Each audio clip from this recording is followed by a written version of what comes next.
E aí, galera, tudo bem? Continuando a nossa análise dos estilos artísticos do século XIX, hoje eu vou falar com vocês sobre o romantismo. O romantismo, eu já tinha adiantado que é uma reação ao neoclassicismo. Só de você olhar esse quadro aqui, o impacto do quadro já é bem significativo para a gente dizer que está diante de um novo estilo artístico. Não tem como você confundir esse quadro, não tem como você achar que esse quadro aqui é feito por um pintor clássico, justamente porque é um quadro de impacto emocional. É um quadro exageradamente dramático e é um quadro, pessoal, que nos permite uma aproximação, uma identidade com ele. Fala sério, você não precisa ser estudioso de arte para olhar essa pintura e entender muito bem o que está acontecendo aqui. Qualquer pessoa diante dessa cena tem condições de dizer que trata-se de uma cena sobre opressão, sobre violência, sobre genocídio.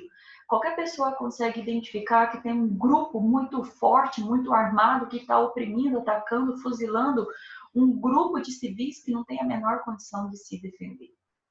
Entender o contexto específico dessa cena são outros 500. O que eu estou mostrando para vocês é que o romantismo tem uma sacada sensacional de trazer a arte para o entendimento das pessoas. Sobretudo para aquela burguesia em desenvolvimento, em ascensão, que queria ter contato com a arte. Só que a burguesia não tem o bom gosto da nobreza, então a burguesia ela precisa de outros assuntos, ela precisa entender a obra de arte, que é um pouco mais difícil porque ela não estava acostumada com a alta cultura da nobreza. Então, os artistas românticos na França, na Espanha e até mesmo no Brasil, eles conseguem nos apresentar as narrativas históricas de uma maneira muito familiar, de uma maneira que qualquer um consegue fazer uma leitura do tema, ok? O que tem nessa cena que é tão intenso, que a deixa tão dramática assim? Os gestos dos personagens, aquela poça de sangue ali do cadáver caído em cima de outro, jogado ali de qualquer jeito.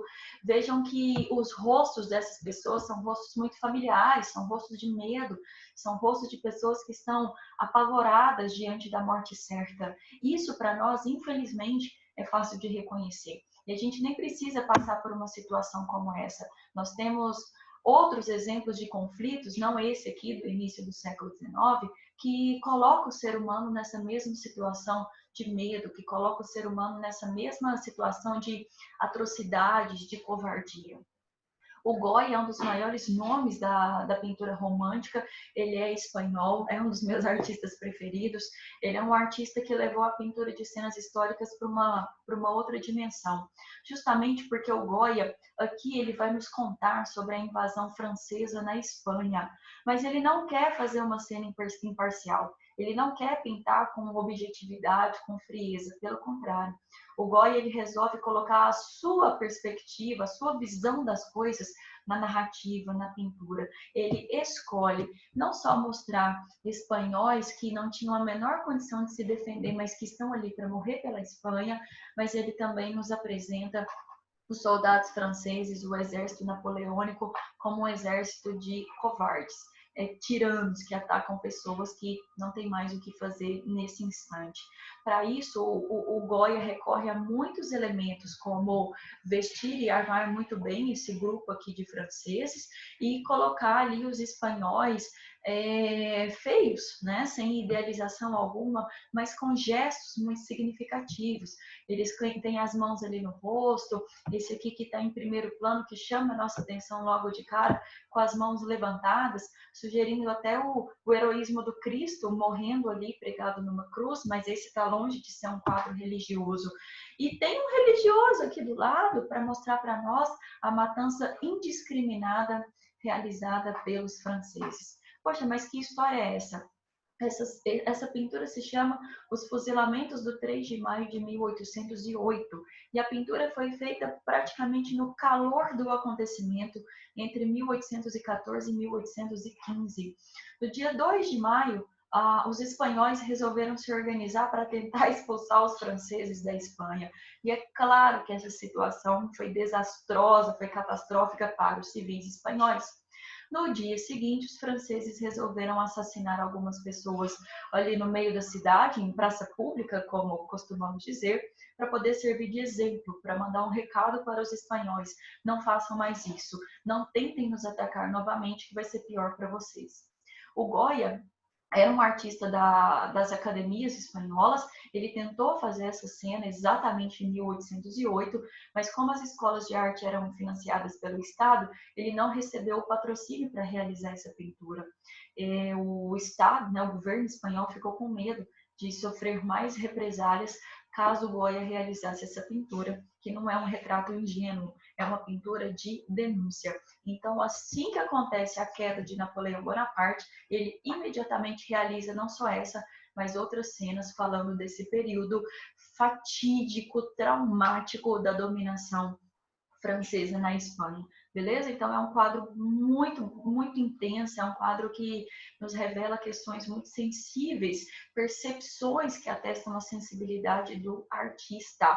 E essa subjetividade, pelo fato de colocar o quadro dentro da minha visão dos fatos, ela nunca mais vai desaparecer da história da arte. A subjetividade é uma característica muito forte do romantismo, mas ela estará presente em todos os movimentos artísticos daqui para frente e, de alguma maneira, a arte de hoje, a arte contemporânea, ainda é totalmente subjetiva. Tranquilo?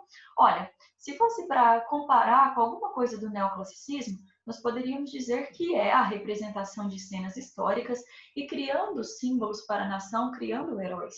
Mas ao invés do herói ser uma figura específica, como Marat ou Napoleão, aqui o heroísmo é dado ao povo que está lutando pela nação. E ao invés de idealizar a beleza, o artista romântico idealiza apenas o sentimento. Ele abandona a idealização da forma bela, como acontece no neoclassicismo. Então é muito legal a gente entender o romantismo comparando com o neoclassicismo, já que esses dois estilos artísticos vão conviver, eles são contemporâneos. O fato do romantismo aparecer não significa o fim do neoclassicismo. Eu trouxe uma outra obra do Goya. É que só a título de comparação também, eu quero que vocês percebam a qualidade no colorido, por exemplo. Enquanto na pintura neoclássica o artista se esforça para fazer um jogo de luz e sombra que delineia, que contorna com perfeição a figura, na obra do Goya ele usa manchas de cor para poder sugerir as figuras, sugerir os gestos e as expressões. Percebam que no Goya não tem esse limite do preto ali, ó, que é construído pelo jogo de luz e sombra. Isso é uma das características que dão esse tom extremamente expressivo para as obras do romantismo, principalmente para o romantismo do Goya.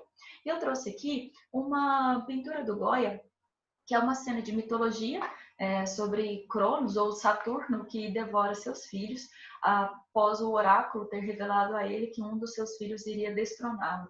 Mas convenhamos, pessoal, diante de tudo que os espanhóis estavam passando, que está além das opressões causadas pelos franceses, lembrem aí da própria Inquisição espanhola, a Inquisição em Madrid, que é uma das mais violentas da história. Então essa está longe de ser uma cena apenas sobre os deuses. A gente pode dizer que simbolicamente o Goya ele quer falar para a gente de todas essas forças que são capazes de causar verdadeiras destruições. Não é sobre apenas o tempo que devora, destrói e mata todas as coisas, mas a gente pode olhar para essa representação monstruosa de Cronos como uma representação da opressão francesa ou da própria Inquisição, ou seja, trata-se de uma figura alegórica. Alegoria é muito usada pelo romantismo. Alegoria é quando você representa com forma humana algo que não tem uma forma específica, algo que não tem uma aparência correta, um desenho certo. Eu vou representar através de alegorias sentimentos, pensamentos, ideias, aquilo que é muito difícil traduzir com uma única imagem. Então, a alegoria, ela é totalmente simbólica. Eu posso olhar essa cena como sendo apenas uma cena sobre os deuses, sim, mas essa não é a maneira tradicional de representar os deuses. Os deuses são sempre representados muito bonitos, perfeitos, e essa cena mostra a verdadeira monstruosidade, não só da cena em si, de Cronos, que devora de forma grotesca e brutal seus filhos, com medo de perder o trono, com medo de perder o poder, mas de todos os outros contextos históricos que a Espanha está passando nesse instante. E dando continuidade, pessoal, mostrar um pouco do romantismo francês. já que o rococó, o neoclassicismo foram bem fortes na França, então há também a reação romântica nessa França também. Trouxe aí o conhecidíssimo quadro do Eugène Delacroix sobre a Revolução de 1830, que é uma das consequências da Revolução Francesa. Nesse quadro, pessoal, ele representa ali o momento de vitória do povo, burgueses e proletários unidos para poder tirar o Carlos X do poder. Mostra classes diferentes, mas nesse momento, pelo menos, tem a ilusão de que estão lutando pela mesma coisa. E já é um quadro comemorativo. Aqui as pessoas estão empolgadas, a cidade ali no fundo em chamas, porque eles conseguiram destituir esse cara do poder. Os soldados mortos aqui embaixo exemplificam para nós que eles conseguiram, né, a vitória, porque os soldados representam simbolicamente o Estado. Só que a Revolução de 1830 ela é até uma revolução mais rápida, porque boa parte desses soldados acabou se negando a atacar o povo, a enfrentar o povo, porque esses soldados tinham a identidade de povo. Eu sou povo também, como é que eu vou matar, como é que eu vou atacar os meus? Então, esse quadro é um quadro muito bonito porque o artista resolve simbolizar o sentimento que uniu pessoas tão diferentes nessa figura feminina seminua. Ele resolve simbolizar a liberdade representando uma mulher seminua com a bandeira da França em uma das mãos e uma arma na outra mão. Então, a mesma questão da alegoria utilizada pelo Goya é utilizada aqui também pelo Delacroix. Só que aqui nós entendemos de uma forma mais objetiva que liberdade que é essa, que é a liberdade para a nação. A mulher seminua, a mulher com seios ali à mostra, sugerem para nós a imagem das deusas da fertilidade. Não na idealização, porque ela não está ali com a beleza clássica das deusas, mas no simbolismo desses seios. Ah, mas como é que eu relaciono isso com a questão nacional? Então, é a pátria-mãe, tem esse caráter maternal da pátria, a pátria-mãe que reúne os seus concidadãos em torno de si, a pátria-mãe que cuida dos seus filhos. Essa é a principal mensagem desse quadro. Vejam que o quadro ele tem ali cores bastante fortes, que são as cores neutras, esses tons aí de marrom, as áreas de luz e sombra bastante delimitadas. Mas aí, para gerar o contraste, todo o movimento do quadro, ele utiliza as cores da bandeira refletidas aqui nessa pessoa que está aqui embaixo. Então, tecnicamente, esse é um quadro que lembra bastante as composições clássicas, por esse trabalho aqui no domínio da cor. E esse domínio da cor também aparece na pintura do Théodore Géricault. Olha como que ele distribui aqui, ó, as áreas de vermelho, que o vermelho é uma cor forte para você contrastar com essas cores neutras ou com os tons pastéis que predominam nesse quadro, predominam nesse aqui. E essa maneira de distribuir o vermelho que acaba organizando e orientando o nosso olhar. Nessa pintura a gente fica concentrado nessa primeiro aqui, depois a gente tem condições de olhar para a parte inferior do quadro, e nessa pintura a gente vai caminhando, porque essa é uma pintura bem mais detalhada, bem mais exagerada, mas a gente vai caminhando pelo quadro com o nosso olhar de acordo com as áreas de distribuição da cor vermelha. A Jangada do Medusa é um quadro diferente, é um quadro sobre naufrágio, é uma cena que realmente aconteceu. Um navio de colonos tinha saído da França para a África com em torno de 150 pessoas e esse navio naufragou. O capitão é o primeiro a sair num bote salva-vidas e falar: olha, eu estou voltando, podem ficar tranquilos que eu vou mandar ajuda. O que infelizmente não aconteceu. A ajuda só veio depois de quase um mês e a maioria das pessoas tinha morrido. No momento aqui dessa cena, que é muito importante quando a gente olha para o quadro romântico, qual que é o momento retratado pelo artista, qual que é o instante da cena.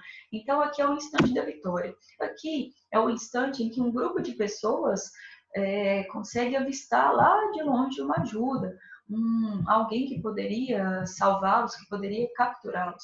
É claro que essa ajuda é apenas uma manchinha ali para nós que não estamos passando pelo que eles estão passando. Essa ajuda ela é muito absurda. Nós não conseguimos entrar aí no estado psicológico dessas pessoas. Tanto é que tem alguns que, né, olha esse cara aqui, praticamente nem acredita que isso vai dar certo. Mas a mensagem do artista é muito clara. Ele quer mostrar essa motivação, ele quer mostrar essa esperança, mas não é algo também muito hipócrita, também existe desesperança. Esses sentimentos conflituosos, pessoal, lembram bastante o barroco. A gente pode dizer que o romantismo ele tem uma herança na arte barroca, mas o que acontece? Esse momento de representação, o jeito do artista de nos apresentar a cena, nos impede de entender como é que foi o desfecho da história. Realmente chegou um navio que encontrou ali uns 13 ou 4 sobreviventes, se não me engano é isso, que eu me lembro de ler sobre essa história, mas do jeito que ele pintou, não dá nem para a gente falar se eles vão ser encontrados, se eles vão sobreviver. É assim que ele quer que a gente se identifique, que ele quer que as pessoas se relacionem com o quadro. Lembra de eu falar que o romantismo tem essa questão da identidade? Ele quer que a gente se coloque aqui no conflito dessas pessoas. Tem gente que acredita, tem gente que não acredita. Tem gente que acredita que as coisas vão dar certo e lutam com as últimas forças que tem para serem vistos, para que essa ajuda realmente chegue. E tem outras pessoas que não, que acham que é só a morte que os espera, enfim, não vale a pena eu gastar minhas últimas energias nesse esforço. Então, pessoal, isso é o romantismo. O romantismo, em termos de artes plásticas, ele é efetivo na pintura. Não existe uma escultura romântica ou uma arquitetura romântica, mas em compensação, o romantismo foi fortíssimo em uma outra prática, que é na literatura, que eu acredito que vocês até já estudaram. E ele é um movimento muito diversificado. Por exemplo, aqui nós temos a pátria que abandona os seus concidadãos. Aqui nós temos classes diferentes unidas pela nação. E aqui nós temos o conflito entre duas nações. Então, o romantismo ele não foi um movimento homogêneo, fechado em si mesmo, coeso, onde todos os artistas reproduziram as mesmas questões. Não, parte de uma necessidade de romper com o neoclassicismo, de romper com essa estrutura muito rígida da Escola de Belas Artes, mas essa ideia de rompimento tem como consequência mais de uma possibilidade de se fazer arte. Olha agora, pessoal, como é que é o romantismo na Inglaterra. O romantismo inglês partiu para a pintura de paisagem. Aqui eu estou trazendo John Constable e William Turner, que são pintores de paisagem, mas eles fazem paisagens completamente diferentes. Olha como que a paisagem do Constable é uma paisagem calma, tranquila, nítida, objetiva, rural. É uma paisagem que, pô, quem não queria estar nesse lugar nesse momento? Enquanto a paisagem do William Turner já é a paisagem totalmente transformada pelo homem, é a paisagem afetada ali pelas novas tecnologias consequentes da Revolução Industrial. Então, mesmo representando o mesmo assunto, o mesmo tema, os artistas têm perspectivas totalmente distintas. Tem um que gosta da Revolução Industrial, representa ali a máquina, o Turner acredita que essa revolução tecnológica é uma revolução da própria humanidade, que o avanço, né, representado pela Revolução Industrial é um avanço do próprio ser humano.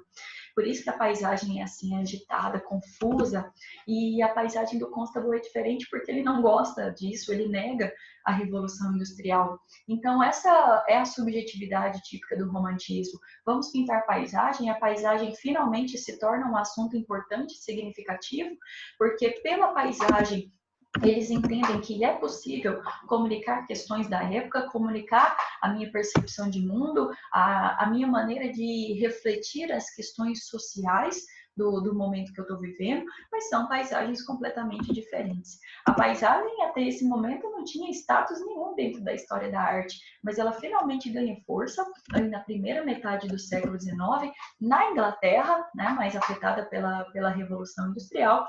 São paisagens diferentes e que vão incentivar outros movimentos artísticos falando de paisagem. Então, só para fechar essa parte, então no romantismo inglês eu não tenho cenas históricas, essas alegorias, não. O que foi mais forte lá é a pintura de paisagem. E por um lado, eu tenho artistas que falam do presente, falam do momento vivido, elogiando, inclusive aqui, não sei se vocês conseguem perceber, há um contraste do trem, da máquina, vapor, como o barquinho lento, devagar, ali em cima, e aqui aquela vida pacata, calma, num lugar onde praticamente não foi afetado pelas transformações humanas. Então, a pintura de paisagem, ela ganha importância, ela ganha relevância, porque por ela esses artistas conseguem nos apresentar a sua visão de presente, a sua noção, a sua percepção do mundo. Mas eles também têm uma outra coisa aí para vocês anotarem finalmente, que é o fato de começarem a estudar os efeitos da luz natural sobre os objetos. Esses artistas falam, olha, pintar paisagem não é tão fácil. Representar as formas e as cores dos objetos de acordo com a luz do sol, ou seja, com a luz natural, é uma coisa muito difícil, muito desafiadora. No final do século XIX, nós veremos como que um grupo de artistas franceses conseguem definitivamente conquistar esse efeito. Tá bom, galerinha? Abraços para vocês, se cuidem e até a próxima videoaula.